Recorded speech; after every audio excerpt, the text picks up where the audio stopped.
Quando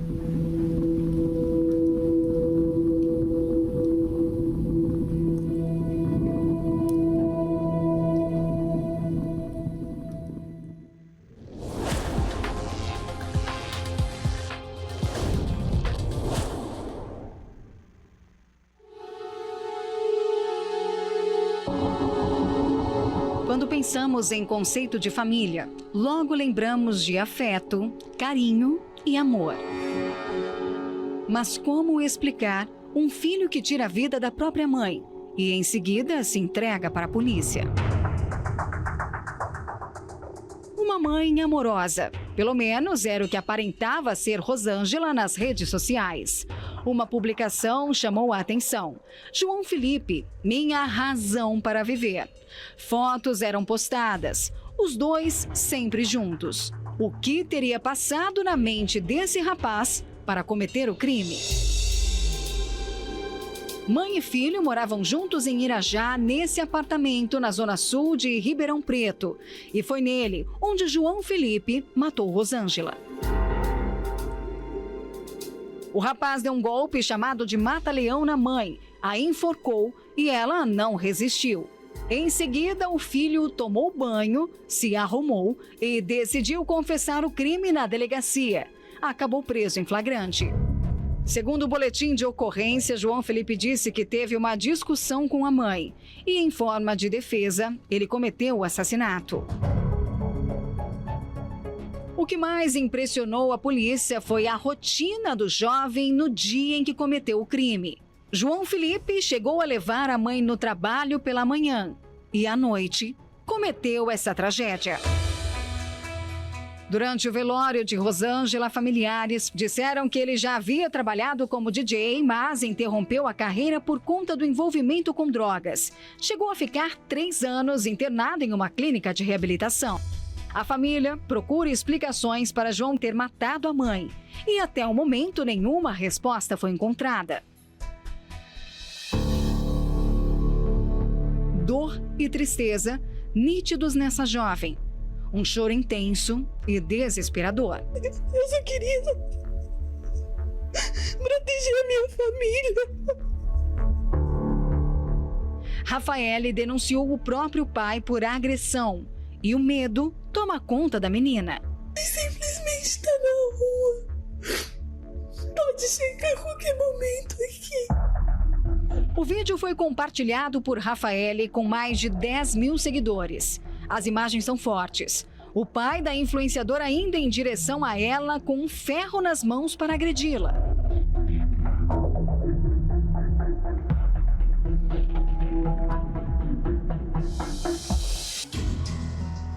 O medo de Rafaele é que o pai, a qualquer momento, faça o pior com ela. Pode matar a gente. Porque nem medida protetiva eles quiseram dar. Os traumas da jovem não são de agora. Desde pequena, ela teria crescido em um lar coberto de violência.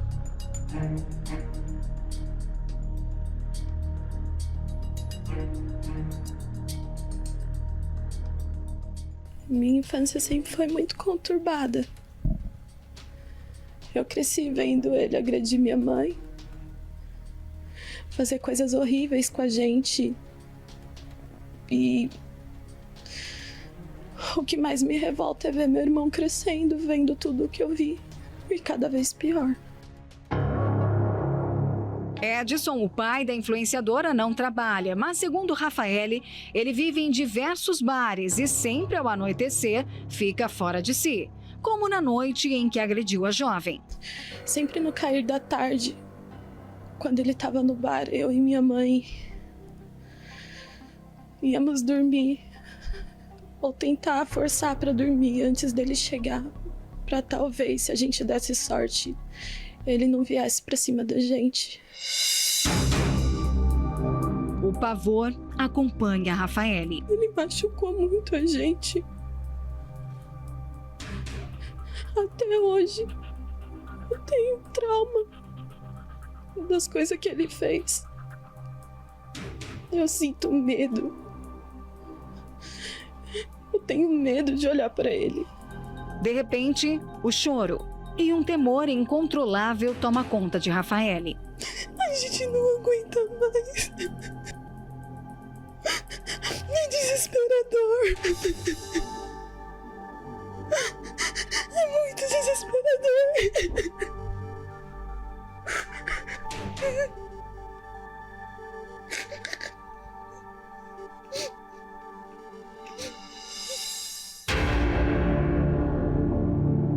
De todos os sofrimentos vividos por Rafaele, um específico cresceu junto com ela. Me colocava no quintal, numa corrente de cachorro, pra não ter que ficar olhando eu sair de perto. Edson continua solto. E com essa realidade, o medo de uma filha em ser morta pelo próprio pai. Quero que ele vá preso. Só assim a gente vai poder dormir. Só assim a gente vai poder ter paz.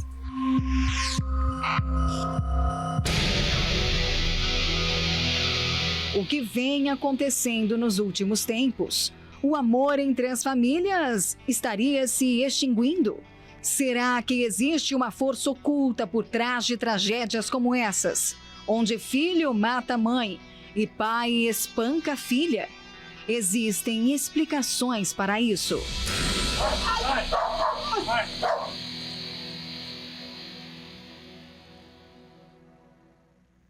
Essa matéria é muito forte, né? Você viu aí o que tem acontecido em famílias por todas as partes do Brasil. E isso transcende classe social. Você que tem enfrentado problemas na sua família, saiba que existe uma saída. A fé, o poder de Deus pode mudar essa situação. É óbvio que se você está precisando de proteção, você deve buscar o amparo da lei, mas não despreze a fé. Só Deus pode transformar o coração, a mente de um familiar perturbado. Você pode entrar em contato conosco agora através do 11 3573 3500 pelo WhatsApp e você pode ligar para o 3216 6162. Você que está numa situação difícil na sua família, bateu o desespero, você não sabe mais o que fazer, entre em contato agora. 3216 6162, DDD 48 para você que está em outra área e também pelo WhatsApp 11 3573 3500. Você pode enviar sua mensagem de áudio ou texto. E também pode fazer uso do pastoronline.com. No programa de hoje nós vamos trazer resultados, pessoas que conseguiram superar problemas na sua família, lares que foram restaurados. O oposto do que você viu na matéria, mostrando assim a existência de Deus. Deus é família e tem poder para restaurar a sua também. Foi o que aconteceu com o Márcio e a Marilúcia. Acompanhe.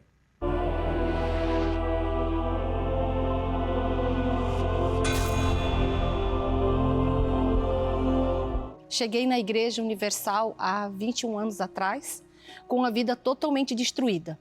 Casamento destruído, eu tinha desejo de suicídio, tomava remédio de depressão.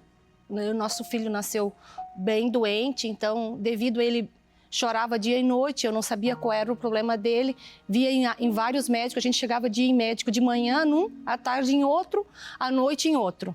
E nada se resolvia. O meu maior problema, quando eu cheguei, era o orgulho.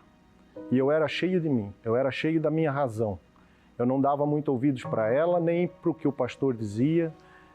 Resumindo, eu não ouvia nem o que Deus falava comigo, né? O meu trabalho praticamente era atormentar a vida da minha esposa, né? A gente brigava todo dia. A gente nunca partiu para agressão física, mas verbalmente nós brigávamos todo dia. Tudo que ela pedia para mim fazer, eu fazia o contrário. Parece que eu tinha prazer em sentir ela brigar comigo, assim, ó. Quando a gente tinha uma discussão, ele ficava 1, 2 semanas que ele não falava comigo. Então ele era assim, eu sou mais eu, é eu que mando, é assim como eu decidi. Não tinha muito diálogo com ele, não tinha como dizer, Márcia, assim tá errado, vamos fazer por esse caminho. Não, ele batia o pé, que era daquele jeito ali e ninguém mudava, sabe? Saúde do nosso filho que nasceu prematuro, muito doente, ficou vários dias internado no hospital. A gente tinha até uma vida bem estável antes Mas quando aconteceu todas essas situações, nós fomos para uma situação tão difícil financeiramente que eu comecei com bebedice, comecei a beber também. Ele começou a arrumar má companhia. Começou com as companhias para o bar, para beber. Então ele dizia para mim que ele estava fazendo hora extra, mas ele não estava. Ele estava bebendo. Chegava em casa bêbado. Ele não me agredia, ele ficava quieto. Eu acabava brigando com ele bêbado, mas era como quem nada, né? Porque ele não dava bola. Até que então chegou a minha mãe um dia na minha casa, de tanto ela falar de vir para a igreja, eu decidi vir para a Universal. Teve um dia que o pastor falou que a depressão tinha cura. Eu cheguei em casa, joguei todos os remédios fora e disse que eu ia depender de Deus e não ia tomar mais remédio para dormir, taxa preta. Daquele dia em diante eu comecei a dormir, não tive mais desejo de suicídio. Aí eu comecei a lutar por ele, porque ele vinha para a igreja ainda, mas ele queria continuar bebendo. Ele dizia assim que a bebida ele não ia largar. Ouvi o que o pastor falava só na hora da reunião, saía da igreja, era como se não fosse nada, porque eu era orgulhoso, eu achava que eu era o certo, que eu era o dono da razão, né? E chegava em casa, começava todas as brigas novamente, nosso filho doente novamente, berrando o dia inteiro, a noite toda, com problema de saúde, a gente não achava o que era, a gente gastou muito dinheiro com médicos.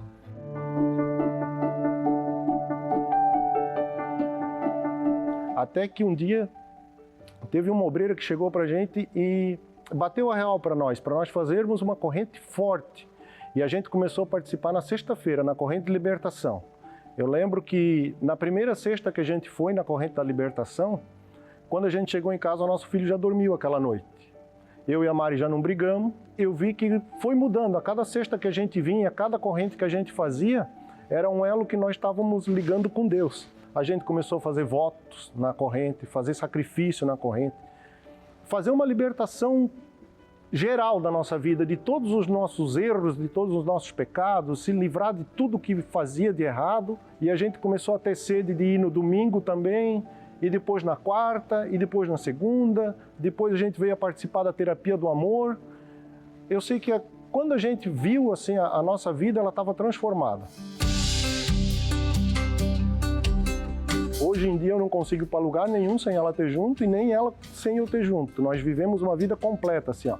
Nós vamos para todo lugar junto, nós voltamos junto, tudo que a gente faz é junto.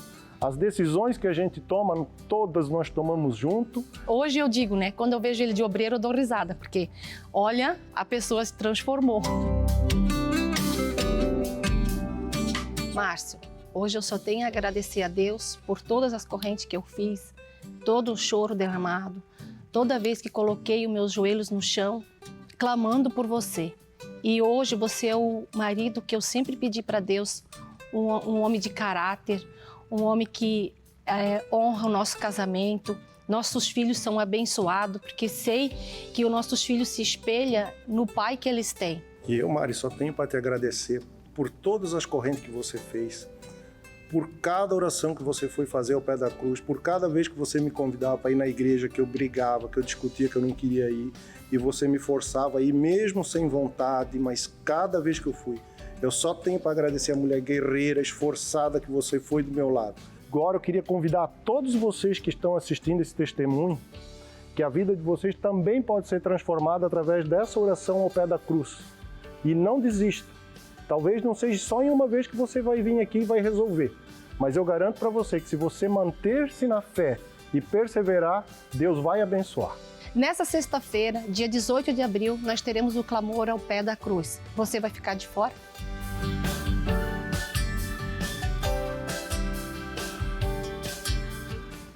Vem aí, a família ao pé da cruz. 18 de abril, sexta-feira da Paixão.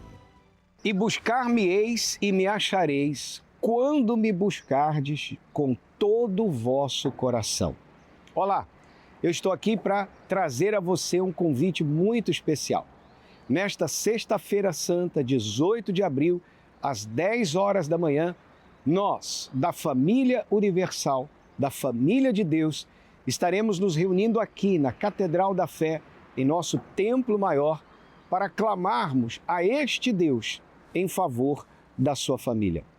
Você que tem tido problemas no seu casamento, problemas com seus filhos, problemas com seus familiares, seus parentes, onde falta paz, saúde, prosperidade, amor, compreensão, carinho, tem faltado tudo de bom e tem sobrado tristeza, tem sobrado dor, tem sobrado angústia.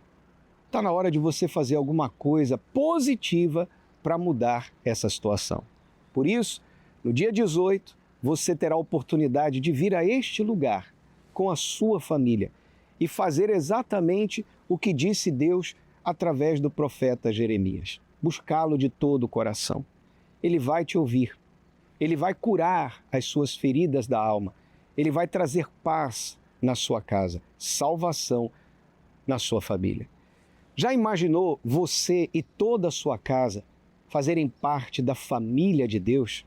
Porque foi por essa razão que o Senhor Jesus morreu na cruz por nós e ressuscitou no terceiro dia, para que você, eu e todos os que nele creem se tornem família de Deus.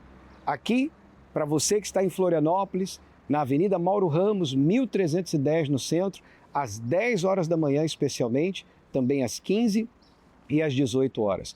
E em todas as igrejas universal do Reino de Deus espalhadas pelo estado de Santa Catarina. Basta que você acesse universal.org/localizar, você vai encontrar o endereço mais perto da sua casa. Todos nós, todos os pastores, todos os obreiros, todo o povo da Igreja Universal estaremos neste clamor pela sua família, pela nossa família. Que Deus abençoe a todos e até lá. E você tem essa oportunidade. Sexta-feira Santa só acontece uma vez por ano. Nós estaremos vivendo esse dia de uma forma muito intensa, colocando ao pé da cruz a nossa família, pedindo a Deus que venha fazer aquilo que nós não podemos fazer. Como a Marilúcia fez. Ela foi ao pé da cruz pelo Márcio, orou, buscou, lutou e hoje ela tem o marido que ela sempre sonhou. Deus salvou, Deus transformou essa família e tem poder para fazer o mesmo na sua. Olha só o que diz o texto sagrado, a importância de um intercessor. E vendo que ninguém havia, maravilhou-se de que não houvesse um intercessor. Tem que ter pelo menos uma pessoa aí dessa casa intercedendo. Se você se tornar o intercessor ou a intercessora juntamente a Deus, pela sua família, o milagre vai acontecer. Guarde essa data, Sexta-feira Santa, 18 de abril, às 10 horas da manhã. Os endereços você pode acessar universal.org/localizar. Em todas as igrejas universal do Reino de Deus, nós estaremos realizando este evento. E para você que está aqui em Florianópolis, se você quiser, você pode participar conosco na Catedral, no nosso Templo Maior, na Avenida Mauro Ramos, 1310, no centro. Entrada, estacionamento, creche, gratuitos para todos, você não paga absolutamente nada, tá certo? Agora, entenda, você precisa sair da sua casa e vir buscar. Não fique esperando por uma oração aqui no programa. Você precisa agir, você precisa dar um passo de fé, você precisa buscar. Convide a sua família para estar presente. Se eles não quiserem vir, venha você. Nós seremos a sua família, nós vamos ligar a nossa fé com a sua. E você que está de luto por ter perdido um familiar, um ente querido, e não conseguiu superar a dor da perda, venha colocar este familiar ao pé da cruz. Ele já se foi, ele já não está mais aqui, mas a dor está aí dentro de você. Você não consegue superar a dor da perda. Coloque essa pessoa ao pé da cruz. Jesus vai curar o seu interior e ele vai trazer paz no seu coração. Sexta-feira Santa, 18 de abril, às 10 horas da manhã, também às 15 e às 18 horas. Mauro Ramos, 1310 no centro ou em uma igreja universal mais perto de você. Nós vamos agora acompanhar a história de mais um casal que, através do trabalho da terapia do amor, teve o seu relacionamento restaurado. E nós estamos vivendo uma série de mensagens que trata das ferramentas do amor inteligente. Como que você pode aprender a viver uma vida a dois feliz de verdade? Já não tinha mais convívio, não tinha diálogo, cada um ia para um canto da casa, não tinha um compromisso muito sério, né? Não assumia o papel de que era para ser como se fosse um casal, não assumia esse papel também.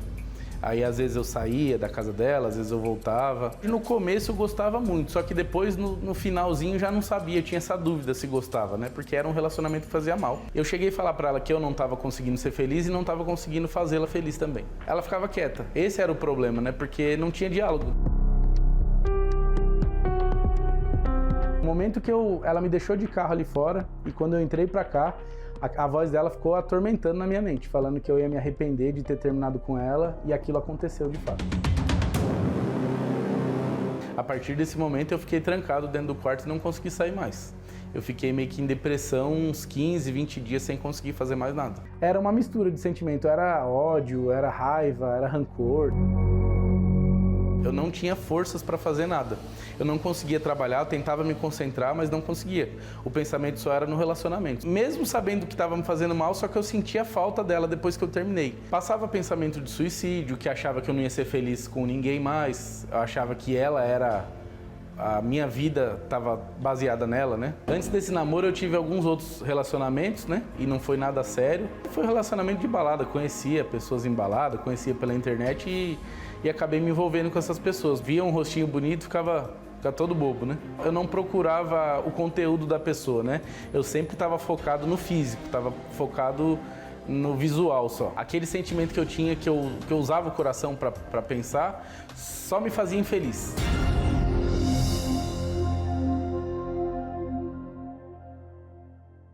Quando eu tava namorando, ele era muito ciumento, que tudo que eu fizesse eu tinha que dar satisfação, tinha que avisar ele. E às vezes eu não conseguia responder a mensagem que ele me mandava. E aí ele ficava me questionando por que demorou para responder, se eu via a mensagem, por que não respondi. E isso me incomodava muito. E eu falava que me incomodava e melhorava por um tempo, depois voltava tudo de novo. No meio de quase 2 anos de relacionamento, teve uma vez que nós conversamos e eu falei que eu não aguentava mais e que a gente terminou. Ele veio conversar comigo pedindo perdão, que não ia mais ser essa pessoa, e aí eu dei uma chance acreditando que ele ia mudar. E aí chegou um ponto que ele mentiu pra mim por uma coisa muito boba. E aí eu me questionei, eu falei, se ele tá me escondendo uma coisa tão boba, o que me garante que ele não vai me esconder coisas maiores lá na frente? Quando eu terminei, eu me senti bem, porque eu tinha certeza que eu tinha feito a escolha certa. E nesse meio tempo, eu conheci outra pessoa, que eu me identifiquei muito, e nós engatamos um relacionamento. Foi bem breve, foi questão de 1 mês. Depois que isso aconteceu, eu me tranquei e eu me coloquei como se essa área da vida não fosse importante. Comecei a participar das palestras e comecei a entender o que precisava de fato, de verdade, para eu ser feliz. E aí eu comecei a aprender sobre o amor inteligente. E aí na palestra eu vi que eu tinha que me reconstruir o meu eu. O que eu vi de diferente na Priscila foi o caráter, né? Eu comecei a conversar com ela e eu vi que ela tinha conteúdo, não era só beleza física, ela tinha um conteúdo. Então, um pouquinho mais de 1 mês que a gente estava conversando, a gente se conheceu pessoalmente, começamos a namorar, depois a gente ficou noivo e depois a gente se casou nesse período de 1 ano e 4 meses. Hoje eu tenho tudo aquilo que eu buscava como referência e um pouco mais. Vai fazer 3 anos que a gente se casou e eu vejo o nosso relacionamento como uma meta alcançada. O livro Namoro Blindado me ajudou a ter base, né? Me ajudou a ter referência do que eu procurava. Eu vejo o livro como uma instrução de uma receita. Se você não usar os ingredientes que está na receita, você não vai conseguir o resultado final. Então tem que colocar tudo em prática. Já tentou consertar algo com a ferramenta errada? O resultado é claro que não vai funcionar. Você vai ter que usar muito mais força e tempo que o necessário. No amor, não é diferente. Quando usamos as ferramentas erradas, os problemas só aumentam. Fugir, forçar a barra, achar que o amor sozinho resolve tudo. Essas são algumas das ferramentas erradas que as pessoas mais tentam usar hoje em dia, mesmo sabendo que não vai adiantar nada. Está na hora de trocar essas ferramentas por soluções que realmente funcionam. Aprenda as ferramentas do amor inteligente, uma série de palestras especiais na Terapia do Amor. Nesta quinta, às 19h30. Avenida Mauro Ramos, 1310, Centro Florianópolis.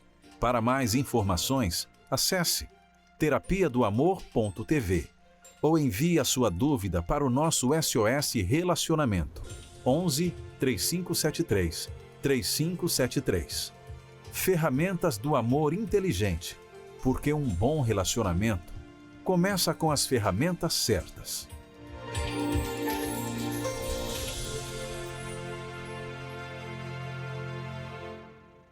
Hoje, Leandro e Priscila são um casal feliz de verdade, mas veja que ambos sofreram, enfrentaram problemas, frustrações na vida amorosa no seu passado, mas quando aprenderam a respeito do amor inteligente, se curaram, se resolveram e hoje estão bem. Isso está também à sua disposição. E hoje, quinta-feira, 10 de abril, você tem a oportunidade de participar conosco numa palestra muito especial, com a participação do Bispo Renato Cardoso e a sua esposa Cristiane, diretamente do Templo de Salomão para todo o Brasil.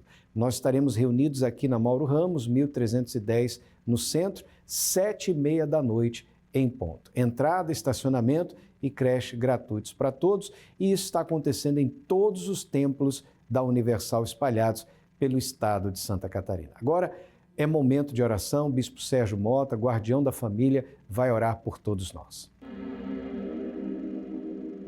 Quando oramos, rompemos barreiras, anulamos o medo e vencemos qualquer obstáculo. Por isso, juntos vamos falar com Deus.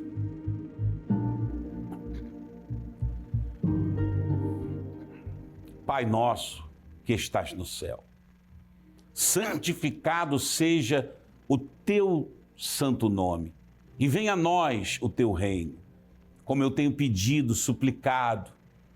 O teu reino é um reino de paz. Meu Deus, há pessoas que não têm paz, estão doentes, depressivas, aflitas e desesperadas. Eu clamo, meu Senhor, o teu nome, para que o Senhor alcance a vida delas. Venha abençoá-las. Estenda, meu Senhor, a tua poderosa mão e alcance a todos que nos assistem, que nos ouvem. Que o Senhor te abençoe e te guarde, você que está agora sintonizado nesta oração. Que a mão do nosso Deus alcance você e te dê a paz, te dê a saúde e a libertação em o nome de Jesus Cristo. Você que crê, diga graças a Deus. Todos os dias estaremos aqui orando para que Deus Pai Todo-Poderoso abençoe a sua vida. Amém. Tá ligado, Bispo Sérgio? Eu quero deixar com você este recado todo especial a respeito deste domingo, o domingo do início da Semana Santa, o domingo de Ramos. Que Deus abençoe a todos. Nos vemos aqui na Universal. Aclamado como rei. Esse é o Messias! Mas a caminho do sacrifício por cada um de nós. Em meio à agitação de ramos e mantos estendidos, assim, há mais de 2000 anos, Jesus entrou de maneira triunfal em Jerusalém. Entrada que deu início ao período que transformou a história da humanidade. Entrada que hoje Ele quer realizar dentro de você. E também transformar sua história para sempre. Neste domingo, 13 de abril, o Domingo de Ramos com a Santa Ceia, na abertura da semana mais importante do ano, a Semana Santa, em 3 concentrações especiais, às 7 e às 9h30 da manhã, ao cair da tarde às 18 horas, em qualquer outro templo da Igreja Universal no Brasil ou no mundo. Encontre o mais próximo acessando universal.org/localizar.